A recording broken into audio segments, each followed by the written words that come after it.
Trinity elects its Provost just once every 10 years. Thus, the person who holds this office and their ambitions for Trinity have a hugely significant bearing on the college's fortunes. This year, we chose to elect Dr. Patrick Prendergast as Trinity's 44th Provost.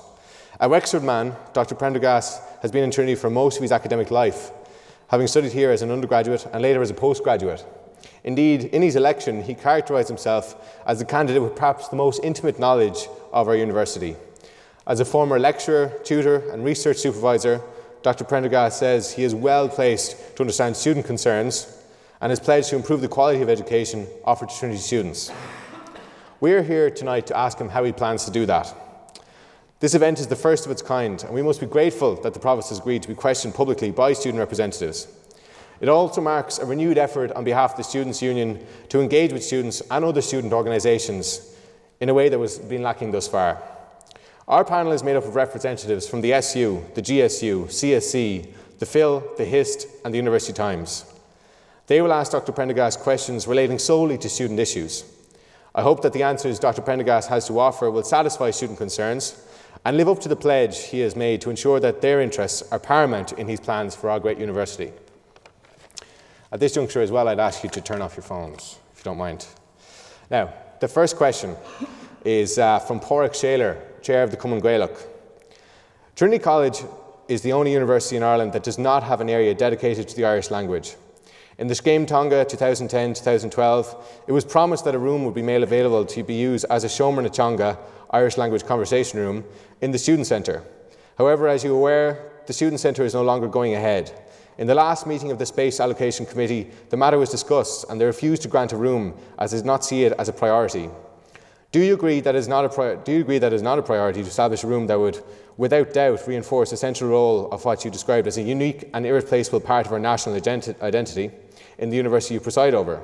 If the terms of the Scéim Tonga are to be upheld, do you not agree that a room must be made available as soon as possible?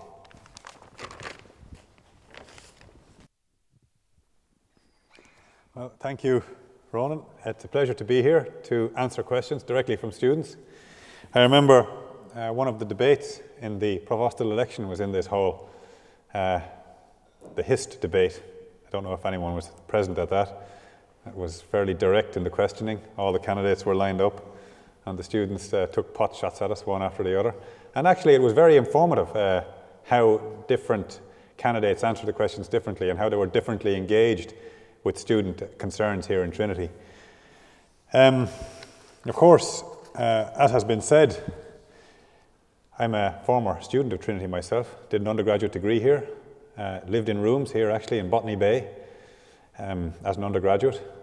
So I have a rather, I think Ronan used the word intimate knowledge of the college, but I do know it quite well, and I feel that was one of the things that made me different from the other candidates for the provostship, insofar as having been a student here myself, I had, I hope, some kind of a better understanding about what students in Trinity go through, what they expect when they come here, and what they hope to take away when they leave.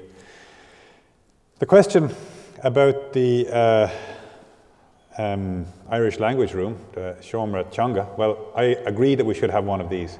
As a matter of fact, I was chair of the committee for the Student Centre when it was agreed what space should be apportioned in that Student Centre, and agreed that there should be, when the opportunity arose in building of the Student Centre, a room for Irish language conversation, and that's the position I still hold.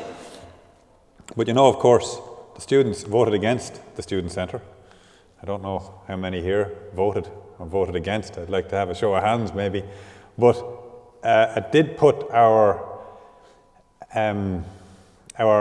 work on facilitating many rooms for various different activities for students somewhat on hold.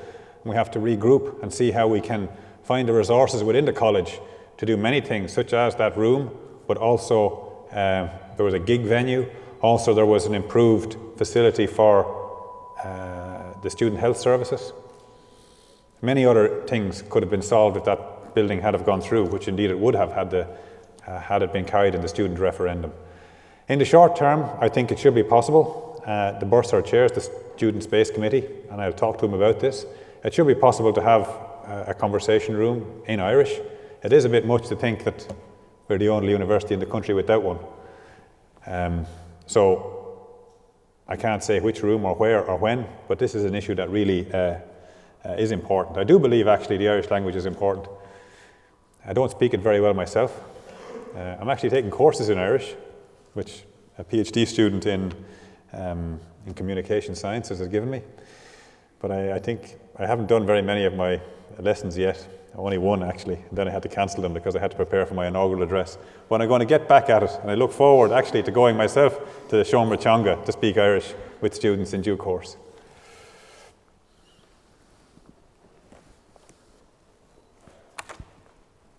Provost, you have been very upfront in the media about raising third level fees, and you also maintain that access to education for the best and the brightest students should be maintained. Given the grant system has been so drastically cut, and the students' unions have had to file a case against the government, how do you propose on a practical level that we can retain higher education for the thousands of students who cannot afford these upfront fees? I'm on record as saying, I think, that the important thing is that we continue to maintain high quality higher education in this country. Now, there are ways of going about this. Introduction of fees is one of them. The government has taken a position that they would pay the student fees. And I think that to pay every student's fee, I have to say, now this is not a position of the board of the college, but for me personally, to pay a student's fee, irrespective of whether the student has the means or not to pay it, doesn't make a whole lot of sense to me. Students that can afford to pay fees, and there are many, then I think that it is reasonable that they would make a contribution. They're not paying the full cost of the education if you pay a fee. Education of, depending on what course you're in, averages around, well, you might say averages about €30,000 per year is the cost of educating each one of you, on average. Medicine is obviously higher and some other courses are lower. I think it's reasonable that a student, this is not going to make me popular, but I've said it so it won't make me any more unpopular, I suppose, to say it again. It is reasonable that a student make a contribution, a private contribution in terms of a fee where they can afford to do so. Students, of course, that can't afford to do so, or whose parents have limited means, should get grants. And that system of grants is available for students who can't afford to pay their own fees.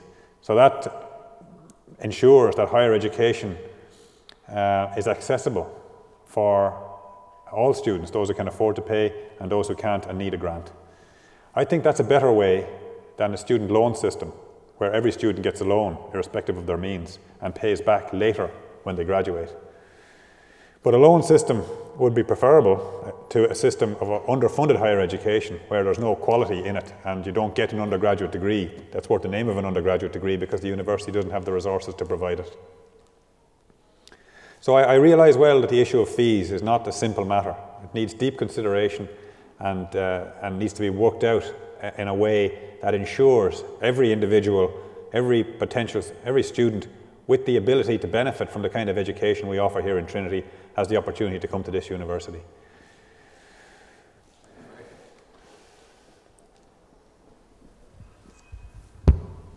Provost, in recent times, science and maths-based courses have become increasingly popular with students. Over your tenure, how do you plan to meet this increased demand in an already overcrowded, overstretched and underfunded EMS faculty? Well, I think we have to agree that Trinity cannot fully meet the total demand in Ireland for most of its courses.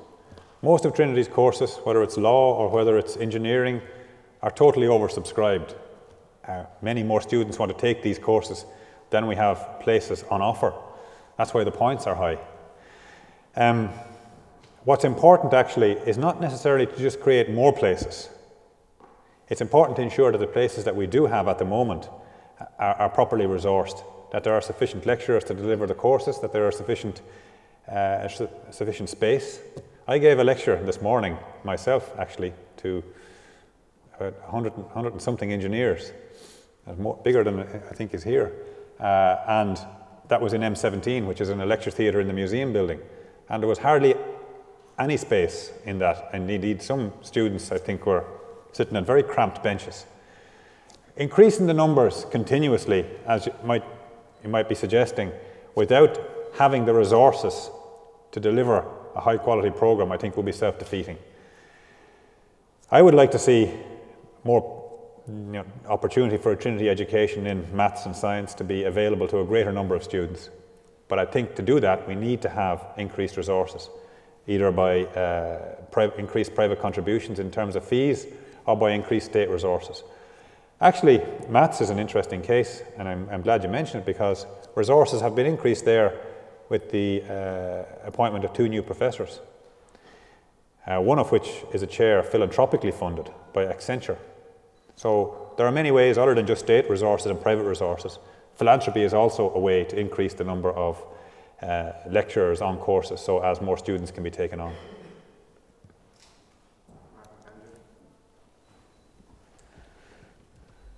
Provost, one of the words that we're hearing very often now in Trinity is the word quality. Now, as the emphasis on research output from universities continues to increase, how do you, as our leader, plan on leading the postgraduate community through the changing climate of sustained academic pressure in a time when financial resources are decreasing, supervisors are themselves under greater pressure, and all the while ensuring that that same level of quality of output of postgraduate education and of general postgraduate experience is provided? Well, that's a kind of difficult question. One of the ways that postgraduate, particularly PhD students, are very reliant on time from their supervisor to progress their research. And supervisors, the academic staff providing this, can't be so constrained in their time that they just are only having meetings with their PhD students once every 6 months. I mean, I used to meet my PhD students every week, several times a week sometimes, and that's how it happens in the sciences. But I realize in the humanities and social sciences, the supervision model may be different. But in both cases, you do need to have, you do need to ensure that every supervisor has a time for the students they take on. And as the pressure increases and more students want to do a PhD, and more students indeed get scholarships to do PhDs, there's great pressure on academic staff to take more and more students.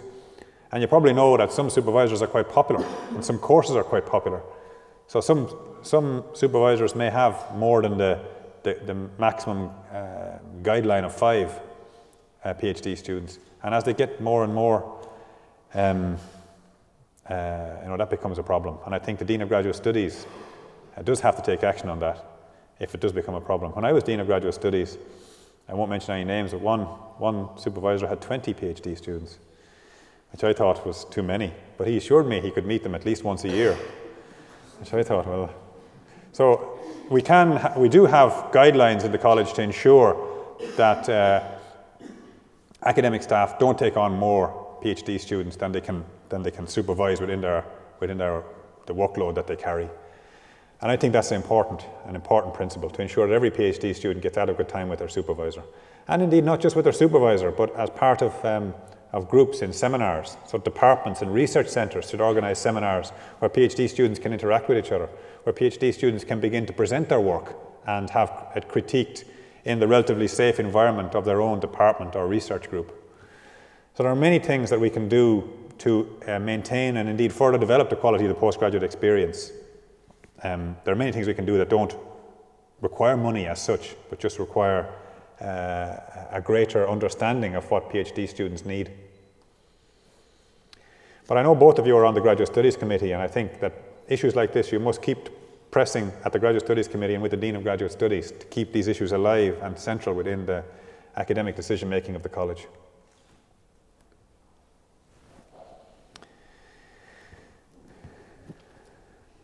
Provost, how would you respond to the international students across all faculties, particularly those in taught one-year master courses, who feel that their only purpose here is to provide revenue for college?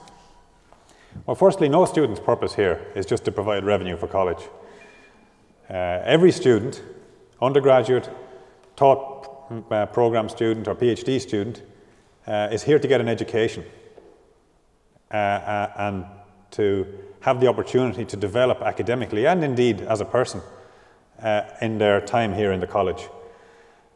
Now, as I said earlier, and I won't cut anyone here, we can't do this thing without money. So the money is necessary, but the money is the means to the end, it's not the end in itself.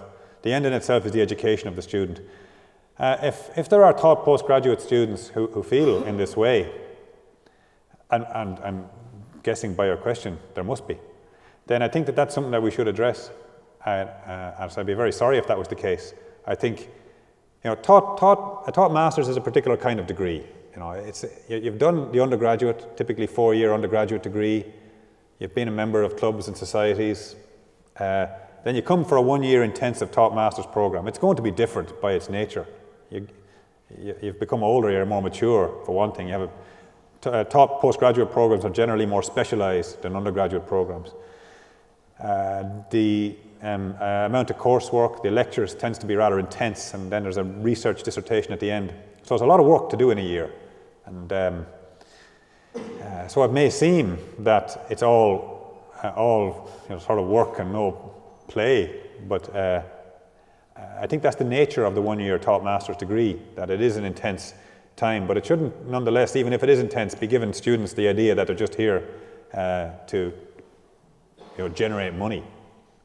They're here to get an education, and we must ensure that, that the resources that they bring are used to deliver them that kind of education, and that they can, I suppose, be satisfied that they're getting the learning outcomes that they want from their courses.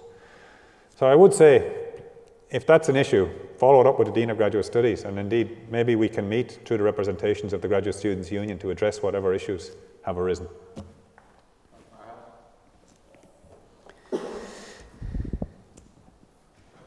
Provost, in your inaugural address, you said that you wanted to ensure that students have the opportunity to engage in extracurricular activities and that lecture timetabling should facilitate this.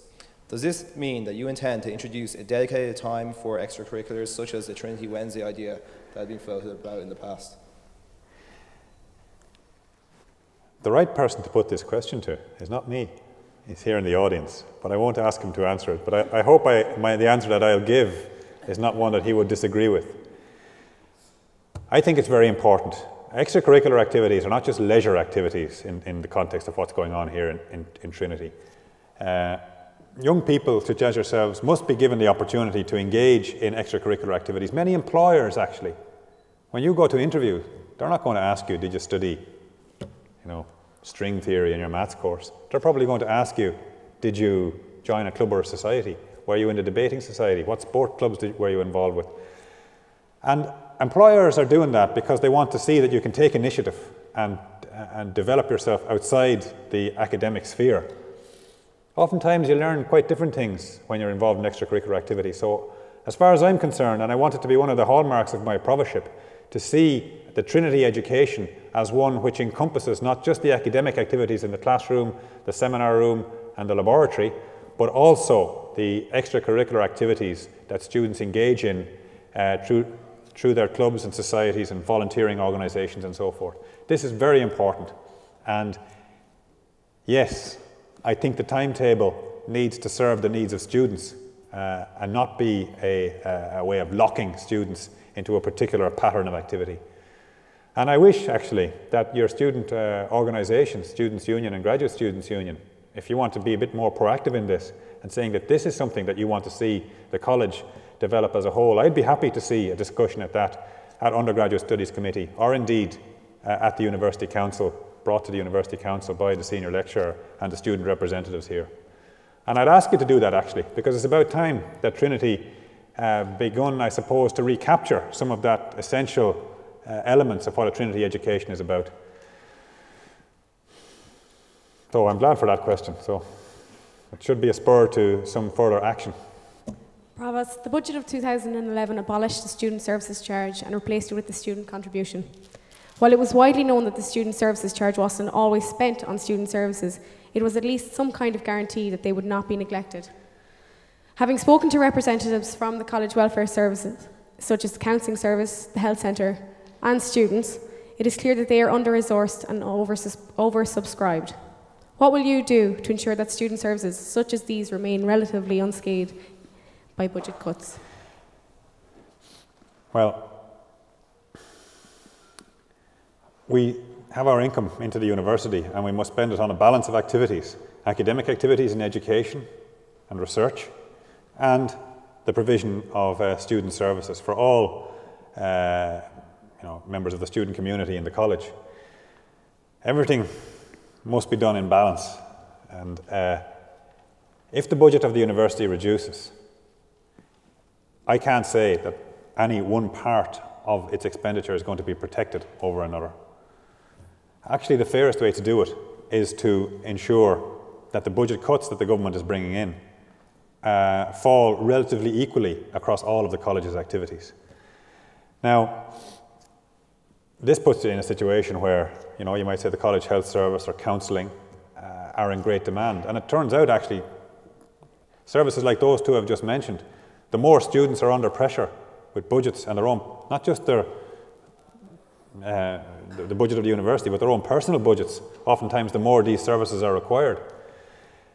The more international students that come in, actually, the more some of these services are required, because these international students, many international students here, I'm sure, international students tend to draw on these services more than local students, because local students access those services back in their hometowns or in whatever part of Dublin they're from, whereas international students tend to use the college-provided services more. So there is an issue. I don't think, though, that I can give a promise that budget cuts won't affect student services. One of the things that's done in some other universities, and I'm not proposing it here, but it just goes to show what's possible, is charges for some student services, such as health services or counselling services. And that'd be a terrible position to be in. So we must try and maintain the situation where we in Trinity are providing access to these services free to our students and ensuring that they're provided in a way that all students can access them. Students that can perhaps afford to use services elsewhere and not the subsidised services within the college, then maybe they should think about doing that, and we have to find some way of rebalancing and reconfiguring that. But I suppose what I'm saying is I can't give you a whole lot of comfort that that budget cuts coming down the line won't continue to affect student services. I can't give you much comfort either on academic provision. If we have budget cuts, they do have consequences, eating into quality and eating into the quality of the student experience overall. That's why we have to find other ways than just government funding to resource what goes on in the university. Hi.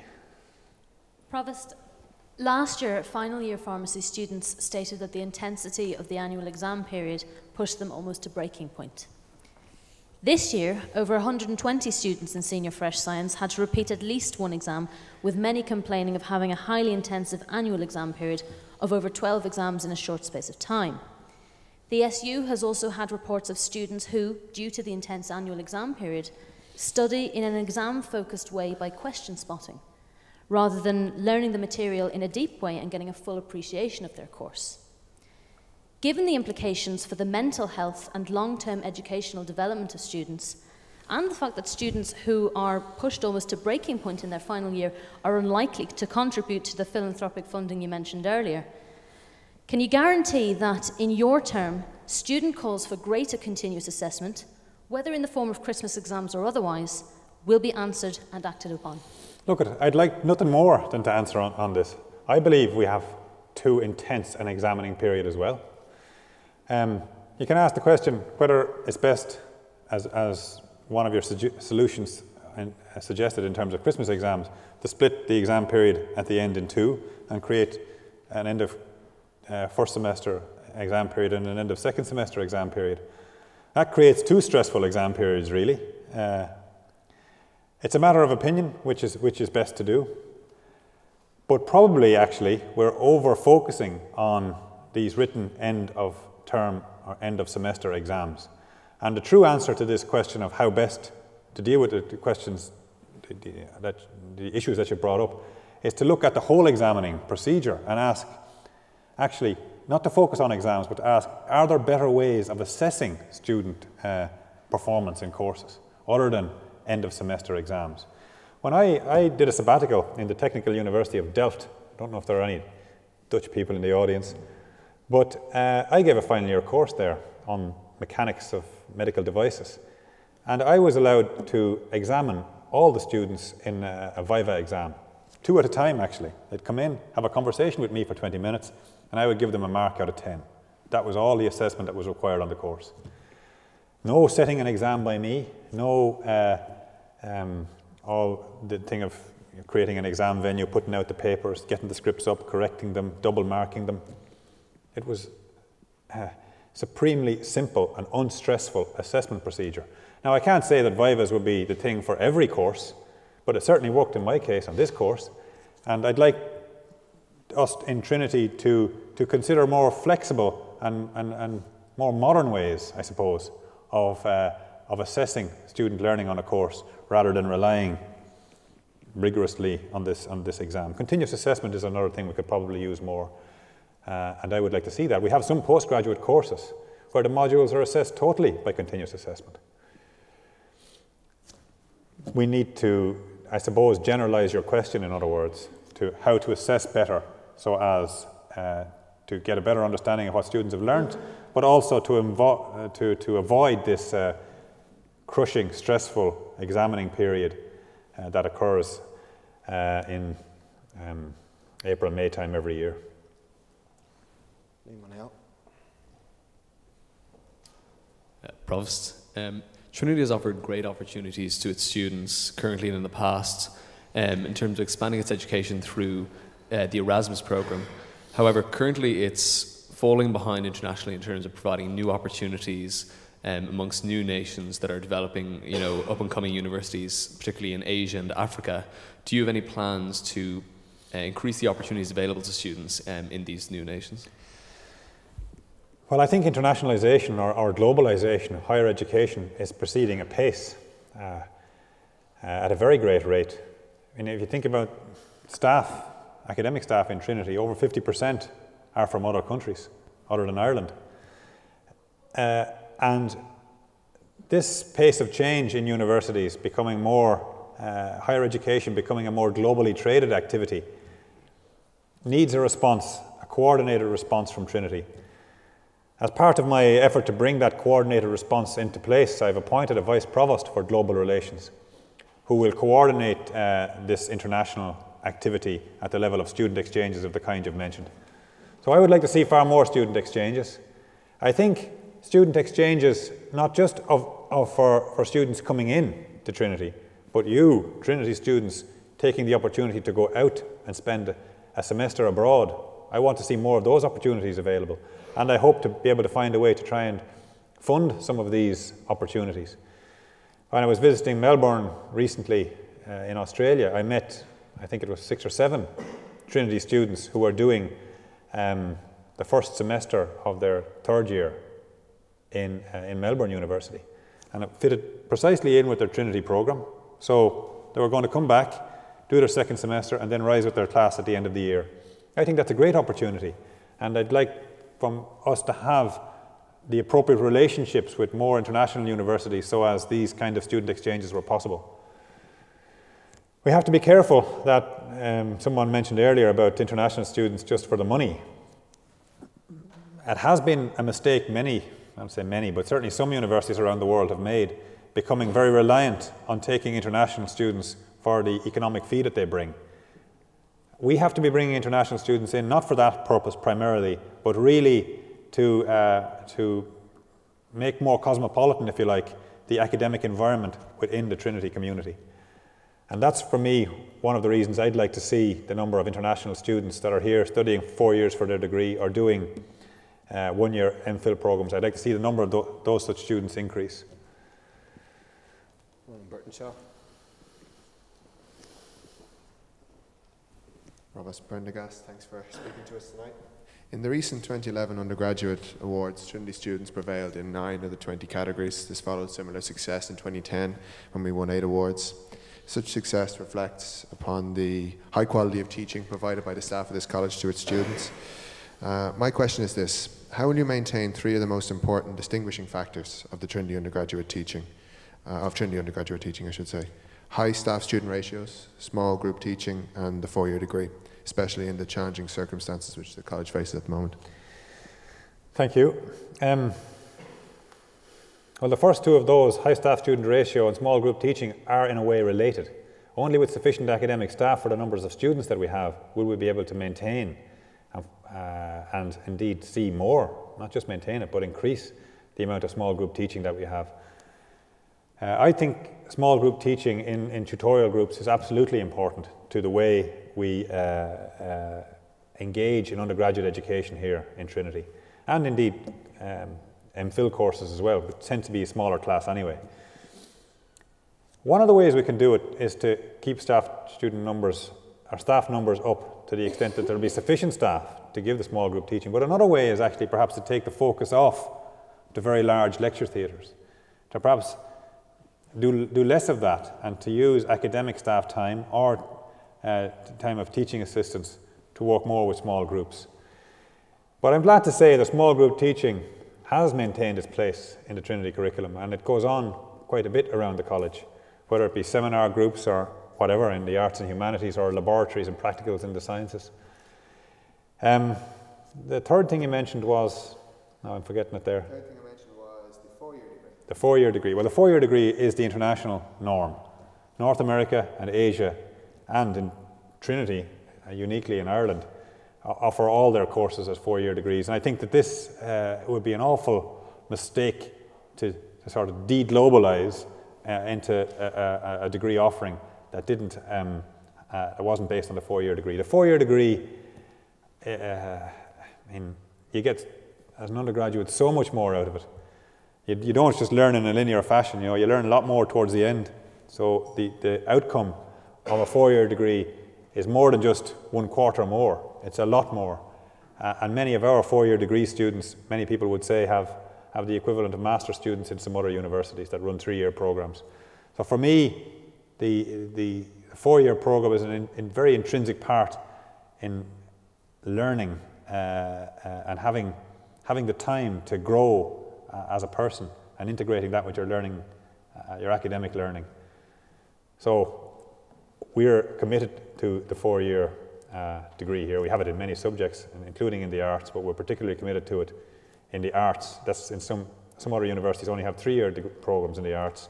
And we are a strong believer that our 4-year program is absolutely crucial and is the best use of public funds in educating in the arts and humanities subjects.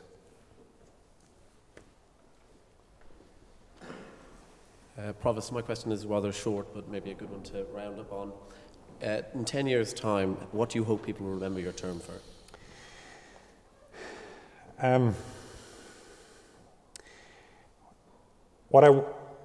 It's crucial that Trinity further develops and maintains the quality of its higher education and its research. I want to see education and research, sometimes I use the word welded, if you like, into a common academic mission. And I want to see both working to mutually reinforce each other as part of Trinity's mission. But particularly I want to see Trinity continue to take its place on the world stage as Ireland's leading university. So in 10 years' time, I would like to see everyone in Ireland looking to Trinity and thinking, that institution is playing for us on the world stage. That's our university and we can be proud of it.